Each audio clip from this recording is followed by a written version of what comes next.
এই ভাবমুখ তত্ত্ব উপস্থাপিত করতে গিয়ে পূজনীয় শারদানন্দজি মহারাজ লিখছেন, শ্রী শ্রী জগদম্বা বা শ্রী ভগবান বা যে বিরাট চৈতন্য ও বিরাট শক্তি জগৎ রূপে প্রকাশিত আছেন এবং জড় চেতন সকলের মধ্যে ওতপ্রোতভাবে অনুপ্রবিষ্ট হইয়া আপাত বিভিন্ন নামরূপে অবস্থান করিতেছেন, তিনি ঠাকুরকে আদেশ করিলেন ভাব মুখে থাক। সুতরাং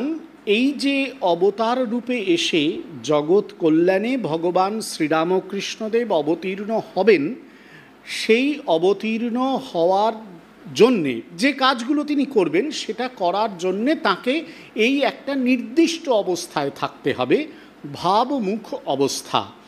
একটা দিব্য অবস্থা, এই অবস্থায় থাকতে হবে। এবং সেই নির্দেশটি এসেছে কিন্তু এই জগৎ কারণ, যে জগৎ শক্তি, যাকে আমরা শ্রী শ্রী জগদম্বা রূপে অভিহিত করতে পারি বা শ্রী ভগবান রূপে অভিহিত করতে পারি, তার কাছ থেকেই এসেছে।